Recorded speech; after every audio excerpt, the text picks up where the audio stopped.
வணக்கம்ங்க ராஜேஸ்வரி. அதாவது கர்நாடக மாநிலத்தில் தென்மேற்கு பருவமழை தீவிரமடைந்துள்ளது. இந்த மழையின் தாக்கத்தால் காவிரி நீர்பிடிப்பு மாவட்டமான கொடகு மாவட்டத்தில் தொடர்ந்து கனமழை பெய்து வருகிறது.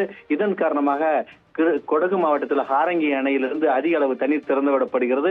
தற்போதைய நிலவரப்படி ஹாரங்கி அணையிலிருந்து சுமார் 20,000 கனஅடி தண்ணீர் திறந்து விடப்பட்டுள்ளதால் இவை அனைத்தும் மண்டியா மாவட்டம் ஸ்ரீரங்கப்பட்டினம் தாலுகாவில் கிருஷ்ணராஜசாகர் அணைக்கு சென்றடைகிறது. கிருஷ்ணராஜசாகர் அணையின் மொத்த கொள்ளளவு 124 அடி ஆகும். தற்போதைய நிலவரப்படி அணை 111 அடியை தாண்டிவிட்டது.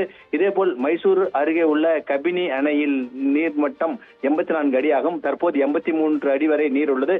அணையின் பாதுகாப்பு கருதி அணைக்கு வரும் 39,000 கனஅடியை அப்படியே திறந்து விட்டார்கள். மொத்தத்தில் தற்போதைய நிலவரப்படி 40,000 கனஅடி தண்ணீர் தமிழகத்திற்கு அந்த கபினி அணையிலிருந்து திறந்து விடப்பட்டுள்ளது.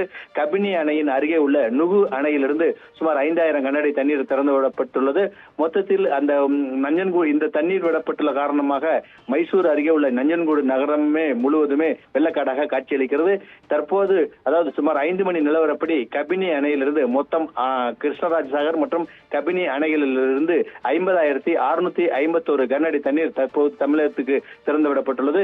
இந்த மழையின் தாக்கம் அடுத்த 48 மணி நேரத்துக்கு நீடிக்கும் என்று வானிலை ஆய்வு மையம் சார்பில் தெரிவிக்கப்பட்டுள்ளது. குறிப்பாக கேரள மாநிலம் வயநாடு வனப்பகுதிகளில் பெய்து வரும் கனமழை காரணமாக தொடர்ந்து கபினி அணைக்கு நீர்வரத்து அதிகரித்தே வருகிறது. இதன் காரணமாக தற்போது கபினி அணையிலிருந்து உபரி நீராக முழுவதையாக வெளியேற்றப்பட்டு வருகிறது. சற்று முன் நிலவரப்படி சுமார் 45,000 கனஅடி வெளியேற்றப்படுவதாக அதன் நிர்வாக அதிகாரியான ரமேஷ் பாபு நம்மிடம் தெரிவித்துள்ளாருங்க ராஜேஸ்வரி.